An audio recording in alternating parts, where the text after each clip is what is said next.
Hi, I'm Sid Sheridan, a ghost whisperer for the San Diego Police Department. If that sounds nuts, well, you're not wrong. But around here, magic, murder, and mystery are 3 peas in a cozy pod. The award for Best Actress is Death, a Sid Sheridan mystery by Amber Fisher. I was sitting alone in my favorite cafe, enjoying a coffee and minding my own business, when a shadow passed over me. I looked up to see a man slipping into the chair opposite me, his expression haggard, his eyes dark. I set my coffee down and leaned away. "Can I help you?" I asked, warily. The man swallowed and looked around. He looked sketchy, like he was making a drug deal or something. It made me nervous. "I'm sorry to bother you," he said. "But are you Sid Sheridan, the ghost whisperer with the San Diego Police Department?" I blinked, surprised. I had been called many things in my consulting career, but usually nothing as nice as ghost whisperer. Usually it was things like wackadoodle, charlatan, lunatic. I wrinkled a brow. "Yes, that's me," I said. He let out a breath of relief and his expression softened. "Thank God," he said. "I need your help." He waved over a waitress and ordered a coffee. Black. My kind of guy. "Are you familiar with the Chloe Barber case?" I nodded. "Sure, she's that famous actress who went missing last year, right?" The man looked around again, his anxiety redoubling. "Yeah. Listen, I know this sounds crazy, but I'm pretty sure she was murdered, and I need you to prove it." I took a sip of my coffee, unmoved. Lots of people got murdered in this town. I thought of it as job security. "If you think someone was murdered," I said, "you should go to the police. The actual police. Why come to me?" His face squinched and his shoulders hunched as he crossed his arms over his chest. His eyes flicked to me, to the exit, to the waitress bringing his coffee, and back to the exit. If I had to guess, I'd say he was trying to decide whether to bolt or not. Finally, he picked up his coffee, took a gulp, then narrowed his eyes as he set it back down. "It's complicated," he said. "Complicated how?" The man groaned, running a hand through his hair. I can't believe I'm about to say this," he began, "but I saw her ghost." My eyebrows shot up. I was wary, but now I was also intrigued. "Oh yeah? What did the ghost say?" He shivered as a chill passed over him. His voice dropped low, almost a whisper. "Nothing. At least, nothing I could understand. It was all garbled. But she seemed distressed. That's why I need you. I need someone who can see and talk to ghosts." I folded my hands atop the table. I didn't want to appear too eager, but this was actually pretty interesting. The ghost of a celebrity? That was something I didn't have on my bingo card. I mean, I didn't have a bingo card, but I'd heard that was a thing people said anyway. "And where did you see her ghost?" I asked. He let out a breath. "Out at the old farmhouse where she grew up." That was an interesting tidbit. If she was murdered at her childhood home, there was a good chance she was murdered by someone who knew her. Maybe even a family member. Despite myself, I felt my heart rate pick up. It wasn't every day someone came to me about a murder. I was usually playing second fiddle to the cops, and I had to admit, being sought after felt pretty good. "What were you doing out at the old farmhouse?" I asked. It wasn't that I didn't believe him, but if I learned one thing from working with the cops, it's that you have to ask a lot of annoying questions, or else you end up jumping to terrible conclusions. The man sighed with annoyance. "The farmhouse is being sold. I'm an assistant to the realtor." "Listen, I don't think we have a lot of time." I don't know much about ghosts, but I have a feeling her spirit might move on once the property changes hands. I need you to talk to her. Can you help me? I picked up my mug and finished my coffee. There was nothing in my contract with the San Diego Police Department saying I couldn't take on cases of my own. Still, it felt strange not to have Detective Hidalgo at my side. So I said, I can take a look, but I need to bring my partner along. You're okay with that, aren't you? He sat still a moment, considering what I said. Finally, he offered a nod. Fine, but we need to head out there today. He stood up quickly then and extended his hand, which I accepted. My name is Seymour, he said. Now, if you don't mind, I'd like to get moving.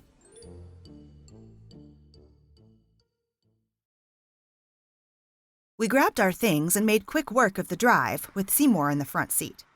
He was surprisingly chatty as we drove, jabbering on about his job and how much he loved the San Diego area. He talked about music and movies, anything to pass the time. I mostly listened. I was never big on small talk. We made it to the old farm just as the sun was starting to dip below the horizon. Detective Hidalgo pulled up behind us and got out of his car. He greeted me silently as my companion led us through a small gate into an overgrown yard. The grass hadn't been cut in a while. It rustled against our legs as we walked. We ambled towards a moldering old farmhouse tucked away at the edge of the property. We paused outside. Seymour's face was pale. I saw her in there, he said, his voice gruff. The ghost? Hidalgo asked. What did she look like? Seymour shook his head and looked away. I don't know, like a ghost. You know, creepy. He shuddered and rubbed his arms as if to ward off a sudden chill. Gingerly, as though the floor might swallow us up, we stepped inside the farmhouse. The room was long and rectangular with warped wooden floorboards, and the walls were dotted with old-fashioned wooden cupboards.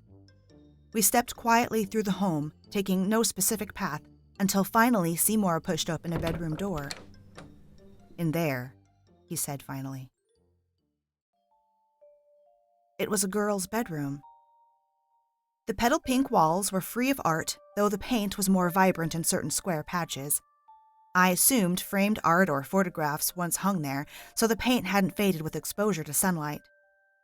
A double bed sat in the corner of the room, draped with a thin, pale pink quilt. In one corner, there was a white wooden desk with a computer, a perfect spot for homework and studying. A small vanity held a mirror, some old makeup, and a hairbrush. Like the rest of the home, the floors were bare. I was about to step inside when a hand clamped down around my forearm. Seymour's raspy voice squeaked out, There she is." My eyes followed his finger, but I saw nothing. No ghost, no shimmering air, nothing at all. "I don't see anything," I said. Seymour pulled me into the far corner of the room, angling his body toward mine, his back to Hidalgo. I felt his hand slide down my arm until his hand met mine. He pressed something into my palm. "I'll lead. You follow. Make it good," he whispered. Confused, I looked down into my curled fist. When I saw what Seymour had passed to me, I was filled with sinking dread. It was a $100 bill. Cold fury welled in my stomach. Being a ghost whisperer for the police department was humiliating enough, with people assuming I was a common huckster. But this guy was actually trying to bribe me into saying I saw something I didn't? I shoved the bill into his chest. It took everything I had not to take a swing at him. "Are you kidding me? A bribe? What do you take me for?" Furious, I turned to Hidalgo. "There's no ghost here. This jerk is just wasting our time. Can we arrest him for, making up false evidence or something?" Seymour's eyes flew wide as he held up his hands, palms out. "Oh, wait a minute. No need for all that." He blew out his cheeks as he ran his hand through his hair. Can we start over? This didn't go as planned. At all. I looked over to Hidalgo, who came to stand at my side, arms crossed over his broad chest. What plan would that be? He asked. Seymour let out a long sigh. This whole thing was a bit, he explained. My name isn't Seymour. It's Vince Larkin. I'm an actor. Maybe you've seen me on a few commercials? He smiled and flashed bright white teeth at me. I snarled and shook my head. I don't watch a lot of TV. Anyway, Vince, continued, unperturbed. I got a call from my manager. He asked if I would be willing to do a job. Talk to a so-called psychic about Chloe's death. I agreed. I'm in between gigs right now and I needed the money. We figured you'd be happy to play along for some easy cash. After all, Chloe's a big celebrity. It might be good for your career. My brow wrinkled. This wasn't adding up. Play along? I said. For who? I mean, what's the point of... I stopped mid-sentence as understanding dawned on me. He was an actor, which meant this was a show. And every show has an audience. I craned my neck backward to examine the ceiling. They were pretty well hidden, but I finally saw the cameras hidden in the overhead light fixtures. Hidden cameras? I said, incredulous. You were filming me without my consent? Vince held up his hands again, shaking his head violently. No, not me. I'm just a hired gun. This wasn't my idea. Hidalgo cleared his throat and stepped between us before I could do something stupid. Vince, whose job is this? Who's paying you? Vince dug his hands into his pockets and gave a shrug. I don't know. My manager was real vague on the details. But I got a check for $1,000 up front, so I figured it was legit. I was already halfway out the room when Hidalgo's voice stopped me short. Hang on there just a minute, Sid. I paused, turning on my heel. What is it? Without speaking, Hidalgo moved to the other end of the room and towed a floorboard slightly more worn than the others. He bent down, wedging his fingers into the grooves. With only a little effort, the detective removed a slender piece of flooring and beckoned me over. I knelt down and peered into the small space. It looked like a teenager's secret hiding place. Nestled in the darkness were a few pieces of cheap jewelry, a handful of old photos, and what looked like a makeshift Ouija board constructed of cardboard and magic marker, crumbling, molded, and fading. I pulled the photos free and examined them. They were old Polaroids of a teenage girl wearing the same starfish pendant hidden among the photos. The girl was definitely Chloe Barber. In several of the photos, she was laughing and smiling with a teenage boy. Maybe a boyfriend? I was about to place the photos back in their hiding place when my attention was caught by a thin bit of silver metal glinting in the dim light. I looked up at Hidalgo. Is that what I think it is? Hidalgo reached into a pocket and retrieved a plastic baggie, which he slipped over a hand before reaching into the darkness to retrieve the item. When he pulled it out, Vince gasped.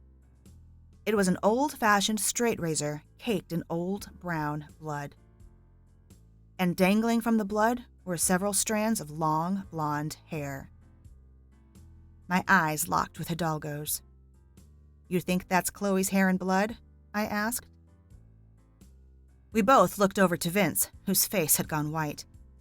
You know what this means, buddy? Hidalgo asked with a dark grin. You might be an actor, but now you're also a suspect. Let's take a trip downtown.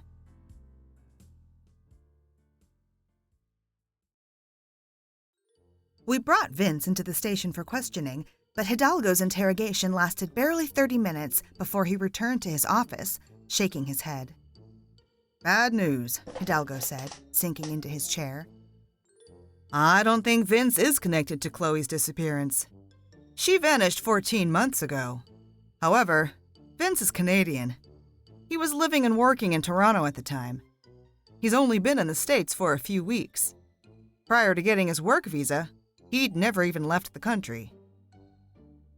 My heart deflated at the news. So, I guess he was telling the truth. When will we have the DNA results on the razor? It'll be a few weeks, Hidalgo said. But I'm not totally empty-handed. Vince handed over the envelope his agent received about the gig. Take a look. He handed me a neatly cut-open envelope. I peered inside, but it was empty. Scribbled across the back of the envelope was the address for the farmhouse. The postmark stamped across the front indicated the letter had been sent from Oceanside, California. I frowned at the detective. Any connection between Oceanside and this case? I asked. The detective shook his head. Not yet, but I'm still hopeful. If anyone can help figure out who might be in Oceanside ordering phony ghost interviews, it's you. The next day, Hidalgo followed up some leads with the local police while I did my own investigating. Chloe Barber was first reported missing by her friend and personal assistant, Candace Gorman, so I decided to pay her a visit. We met up at a beachy cafe not far from the precinct. Candace looked nervous, but she was friendly enough. It seemed she wanted to find Chloe, or catch her killer, as much as I did. What can you tell me about Chloe? I asked. Candace sighed wistfully, tucking a lock of hair behind her ear. Chloe and I grew up together. For as long as I can remember, she was always the star of the show, she began. Everyone knew she would end up in Hollywood. She just had the right energy for it, you know? I wanted to be just like her growing up. But we weren't friends as kids. Why not? I asked. Candace bit her lip. Lots of reasons. Mainly her dad. He was very controlling and just downright nasty. Chloe was really into the supernatural. You know, Ouija boards and ghosts and astrology and stuff. Her father hated that, and she'd get in loads of trouble whenever he caught her with tarot cards or something. His punishments sometimes left bruises, if you know what I mean. The woman paused, shivering at the memory. I thought back to the makeshift Ouija board hidden under the floorboards. The only person who ever stood up to Chloe's dad was this guy, Beau Miller. Beau wasn't scared of him. Not like the rest of us were. What about her mom? I asked. Candace shook her head. No mom. She died when Chloe was a baby, before the Barbers moved here. Where did they live before? The woman tilted her head to one side, thinking. A little beach town not that far from here, she said. I don't remember the name. Sandcastle? Seagull? Something like that. I held back a chuckle. I wasn't exactly a walking atlas, but I was pretty sure there was no such place as Seagull, California. Are Chloe and her father currently estranged? Candace grimaced, shaking her head. He died around the time Chloe disappeared. An unfortunate hunting accident, according to the papers, she said. Anyway, Beau was Chloe's only real friend until she moved out after high school. Those two were inseparable. Not like romantically or anything. They stayed close friends for years. Eventually, Beau started a production company. Chloe was already a huge success by then, so she did him a solid, taking a lead role in his first project, this show called Sunset Spirits, which was about haunted Hollywood. It was right up Chloe's alley. As a ghost whisperer, I was familiar with the show. It was an embarrassment to my profession, maybe even all mankind. The ghost of Marilyn Monroe haunting Joe's Crab Shack on Mulholland Drive? Give me a break. I reached into my pocket and retrieved a Polaroid I'd taken from Chloe's bedroom and showed it to the woman. Is this him? Candace looked at the photo, a smile of recognition growing over her face. Wow, yes! Gosh, that was so long ago. Where did you get that? I ignored the question as I slipped the Polaroid away. What was their professional relationship like? I asked. Candace shrugged. Good, at least in the beginning. They were really supportive of each other. Even after she took that ridiculous job on Sunset Spirits, which totally tanked, she was still promoting him and supporting his career. But Sunset Spirits was a huge disaster, and Bo was bleeding money. He tried to sell the show to another network, but nobody would touch it. He was sort of blackballed in the industry, if you know what I mean. I had no idea what she meant, but I chose to keep my ignorance to myself. Could Bo be involved in her disappearance? Candace shook her head. I don't think so. Why would he? She was his cash cow. Without her, he had nothing. Not that he really had much by the time she vanished anyway. This conversation wasn't yielding as much fodder as I'd hoped, so I changed tacks. Did Chloe have any enemies? Candace looked down into her coffee, her chin wobbling. Everybody loved Chloe, she said. Her only real enemy was her father. He was awful, just a tyrant. I honestly think he was the reason she was thinking about quitting acting. I nearly dropped my pen. This was news I hadn't heard before. She was going to leave the business? Candace nodded. She was thinking about it anyway. It wasn't making her happy. She never really liked being touched. I think it's because whenever her father touched her, it left a mark. And when you're a famous actress, people are always fussing over you. Fixing your hair, your makeup, taking your measurements. Plus, she said she was sick of wearing a disguise every time she went to a cafe or a bookstore, which was all the time, really. Chloe loved books. Her father disapproved of that, too. He disapproved of everything. If Chloe had an enemy, it was him. Believe it. He sounded like a real bastard, and my heart went out to her. Family relationships were so complicated. This is all really helpful, I said. I think I'd better speak to the guy you mentioned, Bo. Do you know where I can find him? Candace gave me an address, which I jotted down in my notebook. You've been a big help, I said to her. If you think of anything else, call me. I drove over to Bo Miller's place in Santa Monica. I could tell by the looks of it he was struggling to make ends meet. The paint on the shutters peeled badly, the roof was in disrepair, and the lawn was in desperate need of some TLC. I knocked on the door. A few moments later, the door creaked open. The man standing before me looked tired. Yeah? I cleared my throat. Bo Miller? I'm Sid Sheridan with the San Diego Police. Can we talk? Bo grunted, and an expression I didn't quite catch flashed across his face. Before I could decipher what I'd seen in his eyes, the expression was gone. He said nothing, stepping aside and letting me in. The inside of his house was a lot nicer than the outside. I guess he hadn't gotten to the pawn all your stuff in order to make rent chapter of his downward spiral. The walls were covered in framed movie posters, and a small table pushed against one wall held a crystal ball, a Ouija board, and a set of tarot cards. Those seemed strangely out of place, but what really caught my eye were the stacks of headshots and scripts everywhere. Evidence that even though Bo had fallen on hard times, he was still trying to make it in Hollywood. I got right down to business. I'm here to talk about Chloe, I said bluntly. Bo sighed heavily, plopping down onto one of his cushy leather chairs. What do you want to know? I sat across from him. You were working with Chloe when she disappeared. What do you think happened to her? Bo barked out a dry laugh. Disappeared? You mean like Elvis or Tupac? He snorted. She didn't vanish. She's dead. That's the only explanation for what happened. I raised an eyebrow. Why do you say that? Bo snorted. Because it's Chloe. A huge star like that doesn't just evaporate into thin air.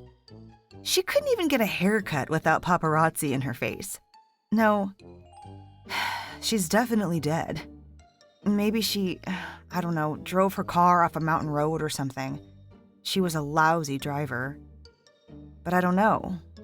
Maybe somebody killed her. I tried to hold my poker face. Did she have enemies? He paused before rubbing a hand over his face. You'll think I'm nuts, he said, but I kind of think her dad had a hand in it. The paper said some hunter shot him right after Chloe vanished, but that seems, I don't know, convenient. You know what I think? I think he killed her and then offed himself. The house grew quiet, save for the whir of cold air percolating through the vents. I thought back to what Candace had said about Chloe's father, how he'd always been cruel and controlling. It was possible. After all, most victims are killed by someone close to them. Before I could ruminate on this too long, however, Bo said, If she's not dead, I pray to God you find her. I nodded. Because she was your meal ticket, and without her, you're broke. Bo chuckled, but the smirk quickly faded. I want her found because she's my best friend, but you're not wrong either. Chloe and I were working on her biography. We had a deal with a publisher, but if there's no Chloe, there's no biography. And, frankly, I was counting on that deal to make me relevant again. I frowned. But you grew up with her, right? Don't you have enough details about her life to write it without her? Without a word, Bo stood up and walked to his desk, which was littered with papers. He returned carrying a legal pad filled with handwritten notes. He tossed the pad into my lap. This is just the tip of the iceberg, he said with a sigh. These are all the notes I took while she talked, telling me things she's never told anyone. How she used to make homemade Ouija boards to try and contact her deceased mother. How much she hated her father. I thought this was good enough, but the publisher said we needed more. We needed a real ending. So I said, the girl vanished. Isn't that a good enough ending? Bo plopped back down, throwing an arm over his eyes, looking like he had the world's worst hangover. I guess it wasn't. I flipped through the pages, catching only a few phrases here and there, but a mention of ghost hunting caught my attention. I nodded toward the table with the tarot cards. Do you believe in that stuff? I asked. Bo shook his head. Of course not. It's just stuff for the show. Sunset spirits. Chloe believed, though. A wan smile flitted over his lips before falling away. Yeah, Chloe believed. I motioned to the notebook on my lap. Do you mind if I keep this for a little while? I'd like to read it. There could be a clue in here. Bo shrugged without removing his arm. I don't care, man. Do what you want. Think we can wrap this up, though? I need to go lie down. Bo didn't wait for me to answer. He stood, stretched, and motioned for the door.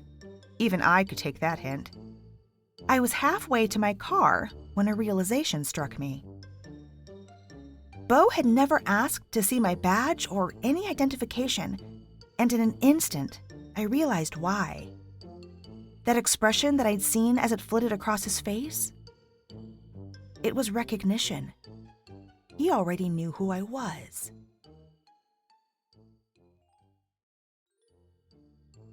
I spent the next few days poring over every detail of the Chloe Barber case, but I didn't get very far. Even scouring the notes Bo had lent me got me nowhere. It was just a lot of talk about her childhood, her favorite books, her fantasies about opening a bookstore after she retired, and, of course, her obsession with the supernatural. The only interesting thing I'd uncovered so far was that Chloe had written the original script for Sunset Spirits. In fact, she'd written several scripts over the years. And all that talk about scripts gave me an idea. I picked up the phone and dialed my old friend, Vince Larkin. This is Vince. Hey, Vince, it's Sid Sheridan, I said. The other day at the farmhouse, when you pressed that money into my hand, you said you'd lead and I needed to follow. Were you ad-libbing the whole encounter, or did you have a script? Vince chuckled dryly. I've never been great at improv. I had a script, of course.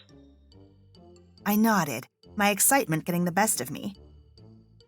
If I had gone along with it, what were you supposed to say? The man on the other end sighed. I was supposed to say that I heard the ghost mention her father. Then we were supposed to go into her father's room and look around.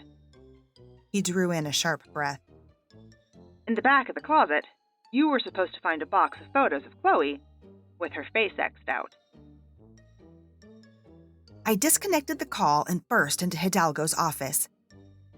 The detective looked up, his brow wrinkled as I dropped grimly into the chair opposite his. I've got some bad news, I said.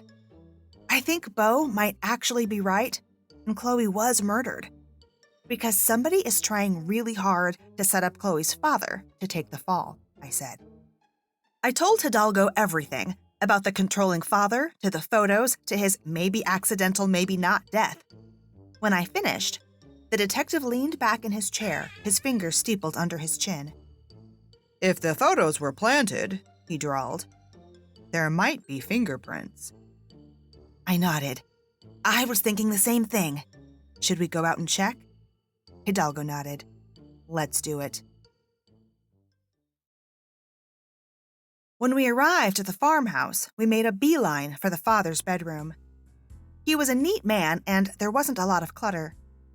We put on our gloves and began carefully picking our way through his belongings. When we got to the closet, we meticulously removed the clothing, searched around the floorboards, and looked for hidden doors.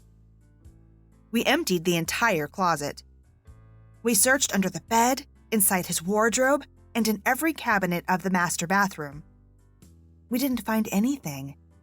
There was no box of photos anywhere.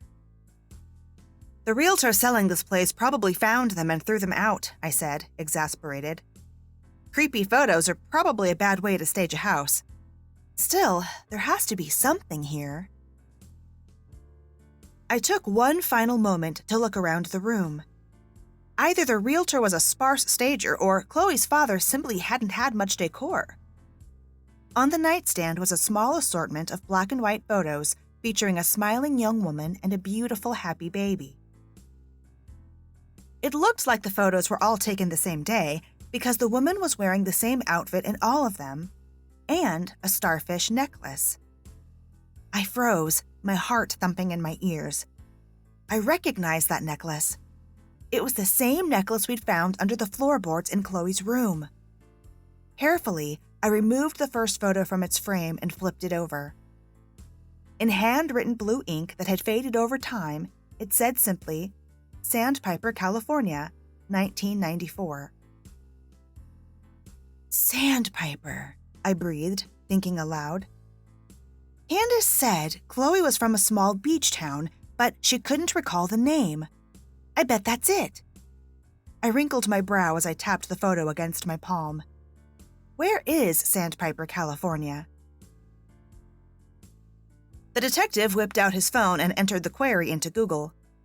A moment passed, and then he gave a long, low whistle, shaking his head as his eyes grew round in disbelief. It's nowhere now, the detective said. It was incorporated into a new city in 2010. Care to guess which city? He turned the phone to face me, but by the time I read the screen, I had already guessed the answer. Oceanside, California, the same city where Vince's letter had been mailed from. Suddenly, all the pieces came together, finally fitting into place. I felt my shoulders relax and let out a sigh of relief. I know who killed Chloe Barber, I said. Come on, if we leave now, we might miss rush hour. Oceanside was a small, cozy city about 45 minutes away. We arrived just as the sun was thinking about setting over the Pacific Ocean. It was a picturesque town, replete with surfers and, from what I could see, plenty of ghosts to go around. I saw at least a handful walking down the sidewalks, joyfully window shopping as the living milled around, unaware. "So, now that we're here," Hidalgo drawled, "care to tell me what we're looking for?" I rubbed my hands together and popped my knuckles. "A bookstore," I said. "Probably a metaphysical bookstore, if my guess is right." Hidalgo gave me a sour look. "I know you didn't drag me all the way down here to look for a bookstore. That's like a needle in a haystack." "No, it isn't," I said, staring out the window. "In a beach town this size, reading isn't a huge pastime. People come to towns like this to sunbathe, jog on the beach, and surf. I bet there are more snorkel shops than bookstores." It turned out, I was right. We scoured Google Maps and turned up only a half-dozen bookstores, only one of which specialized in paranormal and metaphysical topics. We entered the Spectral Saints bookstore to be assaulted by a heavy wafting of patchouli incense that made my eyes water. Why these supernatural, new agey types loved the stink of patchouli, I would never know. A bell tinkled overhead as we ducked inside, and a moment later, a young man appeared from a back room. He was on the short side, with delicate feminine features. His hair was dyed green and a little long around the ears, and he wore a pair of thick-framed glasses over his dark eyes. He wore a t-shirt and jeans, and a necklace of runes around his neck. "Hi there," he said, offering a friendly smile to both me and Hidalgo. "Welcome in. Let me know if I can help you find anything." I donned my best pie-eating grin and dug my hands into my pockets. "Actually, I think you can help me," I said. "My name is Sid. I've been looking into the death of a woman named Chloe Barber." The man didn't react, but I saw the tendons strain in his neck. "If it's not too much trouble, I'd like to know why you faked your own death, Chloe." The man's expression shifted from shock to defiance. "You must have mistaken me for someone else," he said coldly. "My name isn't Chloe." "Isn't it?" I took a step nearer. "You know who I am, don't you? I'm the ghost whisperer you tried to use to cement the idea that you'd been killed." When he didn't reply, I shrugged. "I can touch you and know for sure. I see things when I touch people. But I know you don't like to be touched. And believe me, I prefer not to. So perhaps we can skip the strenuous denials and just go straight to the truth." I was only half lying. It was possible that if I touched this person, I would get a glimpse of Chloe's past. But it was far from guaranteed. Still, the person standing before me didn't know that. The man hesitated for a moment and then sighed in defeat. He tilted his head toward the storeroom. "Why don't we chat in the back?" he said.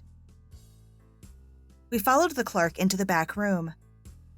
When we were alone, he rubbed his hands through his short green hair, leaving it sticking up all over. "First of all, I go by Clover now, if you don't mind. And I'm living as a guy, so." I nodded. "Clover, you got it." Clover sighed and offered a tiny nod. "All right," he said finally, his voice barely above a whisper. "I am Chloe Barber, or I was." He looked up at me with haunted eyes and took a deep breath before continuing.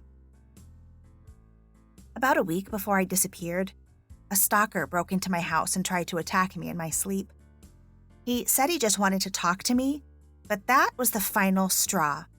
All the fame, all the money, the glamour, nothing was worth living in constant fear. Plus, I didn't even like being an actor. I missed my privacy, my anonymity. So, I just walked away. Left it all behind.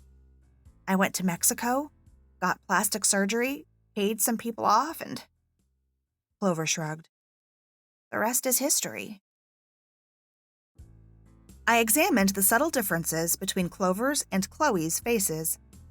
The nose was wider, broader, the jaw squarer.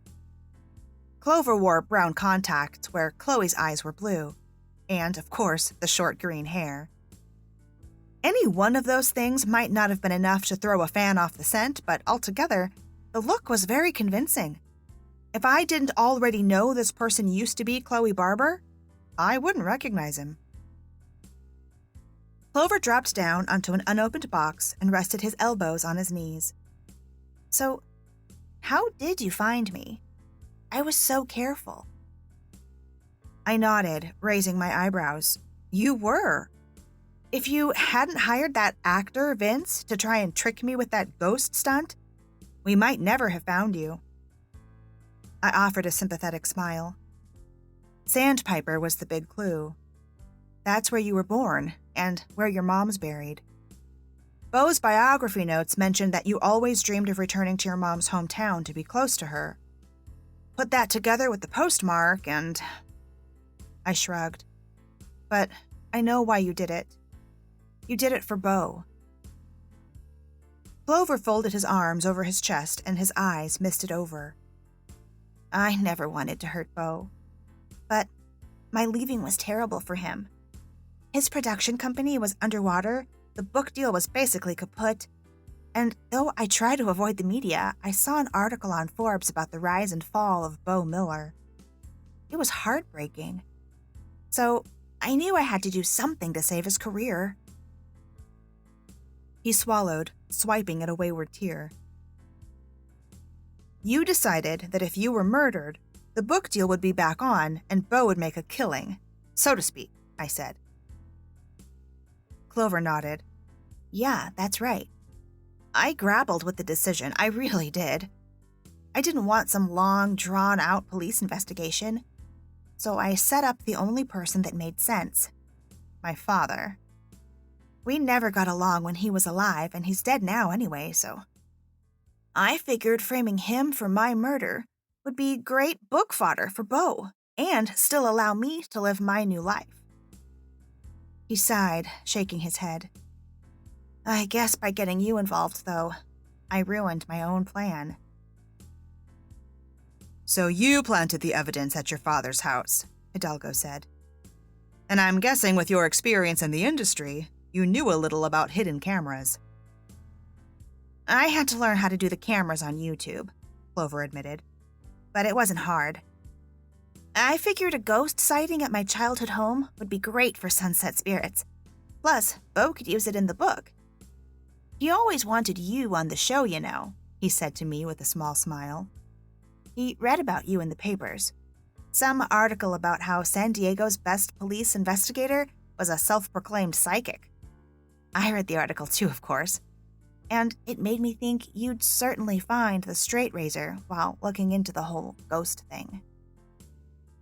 I blushed at the small compliment. That explained why Beau had recognized me at his house. Is it your blood on the razor? Clover pushed up a shirt sleeve to reveal a thin scar. Yeah, it's my hair, too. My hairbrush was still on the vanity. I didn't think the currant green would work, he added with a shy grin. So Beau wasn't in on this at all? I asked. Clover shook his head. No, he had nothing to do with it. But please, don't tell him about me. Beau doesn't need to know I'm alive. Let him mourn me and move on. Can you do that? Please? I turned to Hidalgo. Without a body, there's no proof of a crime, I said, matter-of-factly. And you and I don't technically work missing persons, so... Hidalgo nodded his agreement. If you want to stay hidden, we won't rat you out. But are you sure? Clover nodded. I'm sure. I don't want to be found. I've started over. I'm happy here. And who knows? Maybe eventually I'll learn to contact my mother on the other side. Hidalgo gave a curt nod. All right. Well, I do wish the best for you, he said. He tipped his head toward the door and slapped me on the shoulder. We said our goodbyes to Clover and settled in for the drive back to San Diego. On the way, I couldn't help but think how dedicated Clover must have been to pull off this stunt.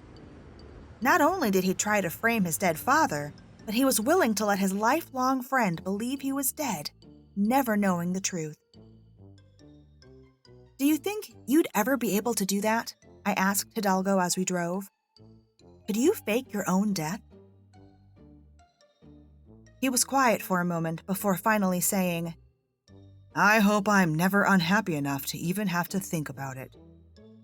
He sighed heavily before continuing.